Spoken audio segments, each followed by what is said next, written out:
أعوذ بالله من الشيطان الرجيم.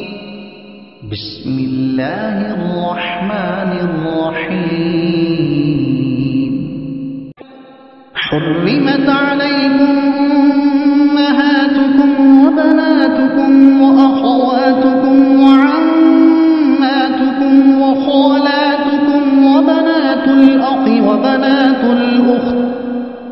وبنات الأخت وأمهاتكم اللاتي أرضعنكم وأخواتكم من الرضاعة وأمهات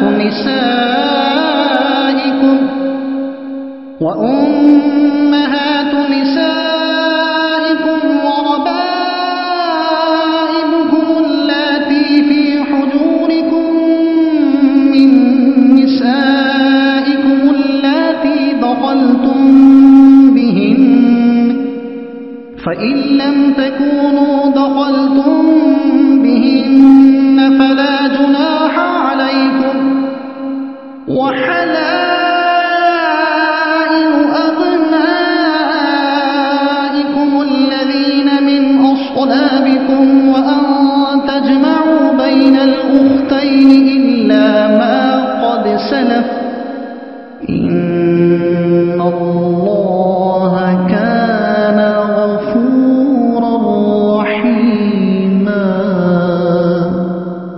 والمحصنات من النساء إلا ما ملكت أيمانكم كتاب الله عليكم، وأحل لكم ما وراء ذلكم أن تبتغوا بأموالكم محصنين غير مسافحين، فما استمتعتم به منهن فآتوهن أجورهن فريضة، ولا جناح عليكم فيما تراضيتم به من بعد الفريضة، إن الله كان عليما حكيما. ومن لم يستطع منكم طولا أن ينكح المحصنات المؤمنات فمما ملكت أيمانكم من فتياتكم المؤمنات، والله أعلم بإيمانكم، بعضكم من بعض، فانكحوهن بإذن أهلهن وآتوهن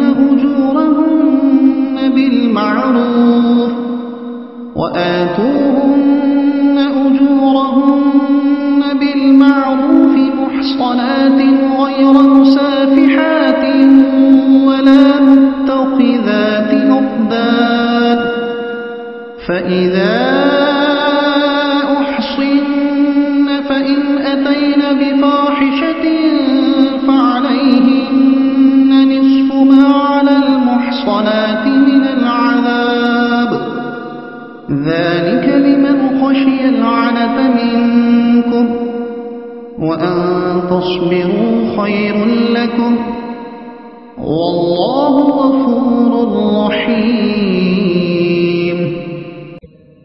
صدق الله العظيم. سورہ نساء ترجمہ تفسیر چوتھا رکوع. اللہ کے نام سے شروع جو بہت مہربان رحمت والا. حرام ہوئی تم پر تمہاری مائیں اور ہر عورتیں جس کی طرف باپ یا ماں کے ذریعے سے نسب پلٹتا ہو، یعنی دادیاں و نانیاں، چاہے قریب کی ہوں یا دور کی، سب مائیں ہیں، اپنی والدہ کے حکم میں داخل ہیں. اور بیٹیاں، پوتیاں، نواسیاں کسی درجے کی ہوں بیٹیوں میں داخل ہیں.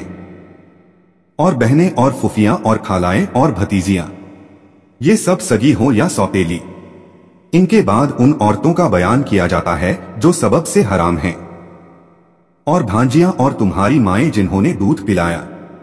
دودھ کے رشتے دودھ پینے کو مدت میں تھوڑا دودھ پیا جائے یا بہت سا، اس کے ساتھ حرمت جڑ جاتی ہے. दूध पीने की मुद्दत हजरत इमाम अबू हनीफा रदियल्लाहु अन्हु के नजदीक 2 साल है। दूध पीने की मुद्दत के बाद जो दूध पिया जाए उससे हुर्मत नहीं जुड़ती। अल्लाह ताला ने रिजात दूध पीने को नसब की जगह किया है और दूध पिलाने वाली को दूध पीने वाले बच्चे की माँ और उसकी लड़की को बच्चे की बहन फरमाया। इसी तरह दूध पिलाई का शौहर दूध पीने वाले बच्चे का बाप और उसका बाप बच्चे का दादा और उसकी बहन उसकी फुफी और उसका हर बच्चा जो दूध पिलाई के सिवा और किसी औरत से भी हो, चाहे वह दूध पीने से पहले पैदा हुआ या उसके बाद, वो सब उसके सौतेले भाई बहन हैं। और दूध पिलाई की माँ दूध पीने वाले बच्चे की नानी और उसकी बहन उसकी खाला और उस शौहर से उसके जो बच्चे पैदा हो वो दूध पीने वाले बच्चे के दूध शरीक भाई बहन, और उस शौहर के अलावा दूसरे शौहर से जो हो वह उसके सौतेले भाई बहन। इसमें असल यह हदीस है कि दूध पीने से वो रिश्ते हराम हो जाते हैं जो नसब से हराम हैं। इसलिए दूध पीने वाले बच्चे पर उसके दूध माँ बाप और उनके नस्बी और रिजाई उसूल व फरोह सब हराम हैं। और दूध की बहनें और औरतों की माएं, बीवियों की माएं बीवियों की बेटियां और बेटों की बीवियां बीवियों की माएं सिर्फ निकाह का बंधन होते ही हराम हो जाती हैं, चाहे उन बीवियों से सोहबत या हमबिस्तरी हुई हो या नहीं। और उनकी बेटियां जो तुम्हारी गोद में हैं। गोद में होना गालिबे हाल का बयान है, हुर्मत के लिए शर्त नहीं, तो उनकी बेटियों में हर्ज नहीं। उनकी माओ से तलाक या मौत वगैरह के जरिए से सोहबत से पहले जुदाई होने की सूरत में उनके साथ निकाह जायज है। और तुम्हारी नस्ली बेटों की बीवियां इससे लेपालक निकल गए, उनकी औरतों के साथ निकाह जायज है। और दूध बेटे की बीवी भी हराम है क्योंकि वह सगे के हुक्म में है। और पोते परपोते बेटों में दाखिल हैं। और 2 बहनें इकट्ठी करना यह भी हराम है, चाहे दोनों बहनों को निकाह में जमा किया जाए या मिलके यमीन के जरिए से वती में। और हदीस शरीफ में फुफी भतीजी और खाला भांजी का निकाह में जमा करना भी हराम फरमाया गया। और कानून यह है कि निकाह में हर ऐसी 2 औरतों का जमा करना हराम है जिससे हर एक को मर्द फर्ज करने से दूसरी उसके लिए हलाल न हो। जैसे कि फुफी भतीजी कि अगर फुफी को मर्द समझा जाए तो चचा हुआ, भतीजी उस पर हराम है, और अगर भतीजी को मर्द समझा जाए तो भतीजा हुआ, फुफी उस पर हराम है। हुर्मत दोनों तरफ है। और अगर सिर्फ एक तरफ से हो तो जमा हराम न होगी। जैसे कि औरत और उसके शौहर की लड़की को मर्द समझा जाए तो उसके लिए बाप की बीवी तो हराम रहती है, मगर दूसरी तरफ से यह बात नहीं है, यानी शौहर की बीवी की अगर मर्द समझा जाए तो यह अजनबी होगा और कोई रिश्ता ही न रहेगा। मगर जो हो गुजरा, बेशक अल्लाह बख्शने वाला मेहरबान है। और हराम है शौहरदार औरतें, मगर काफिरों की औरतें जो तुम्हारी मिल्क में आ जाएं। गिरफ्तार होकर बगैर अपने शौहरों के वो तुम्हारे लिए इस्तबरा छुटकारा हो जाने के बाद हलाल हैं, अगरचे दारुल हर्ब में उनके शौहर मौजूद हों, क्योंकि तबायने दारैन अलग अलग सुकूनत की वजह से उनकी शौहरों से फुरकत हो चुकी। हजरत अबू सईद खुदरी रदियल्लाहु अन्हु ने फरमाया, हमने एक रोज बहुत सी कैदी औरतें पाई जिनके शौहर दारुल हर्ब में मौजूद थे, तो हमने उनसे कुर्बत में विलम्ब किया और सैयदे आलम सल्लल्लाहु अलैहि वसल्लम से मसला पूछा। इस पर यह आयत उतरी, यह अल्लाह का लिखा हुआ है तुम पर और उन वो महरम औरतें जिनका ऊपर बयान किया गया के सिवा जो रहीं वो तुम्हें हलाल हैं कि अपने मालों के इवज तलाश करो, कैद लाते निकाह से या मिलके यमीन से। इस आयत से कई मसले साबित हुए। निकाह में मेहर जरूरी है और मेहर निश्चित न किया हो जब भी वाजिब होता है। मेहर माल ही होता है, न कि खिदमत और तालीम वगैरह जो चीजें माल नहीं हैं। इतना कलील जिसको माल न कहा जाए मेहर होने की सलाहियत नहीं रखता। हजरत जाबिर और हजरत अली मुर्तजा रदियल्लाहु अन्हुमा से रिवायत है कि मेहर की कम मिकदार 10 दरहम है, इससे कम नहीं हो सकता।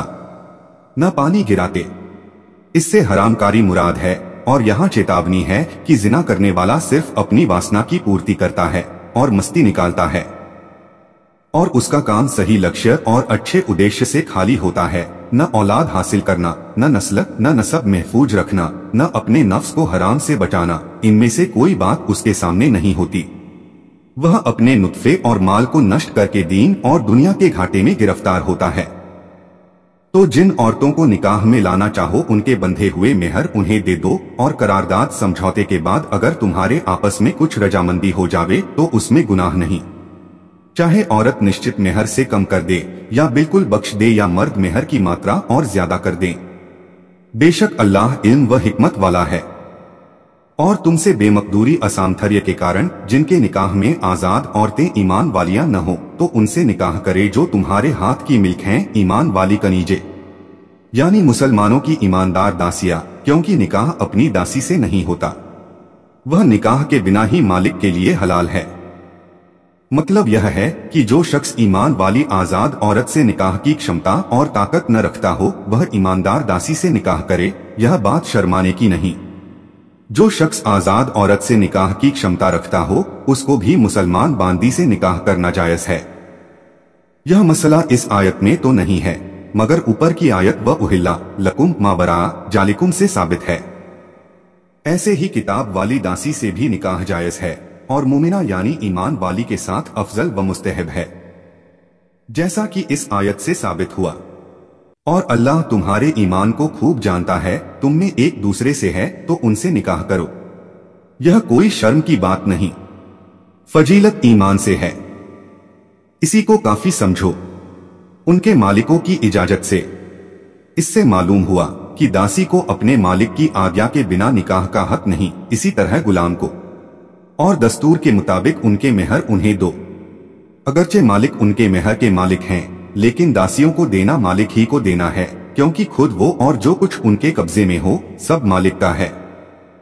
या ये मानी है कि उनके मालिकों की इजाजत से उन्हें मेहर दो। कैद में आतियां न मस्ती निकालती और न यार बनाती, यानी खुले छुपे किसी तरह बदकारी नहीं करती।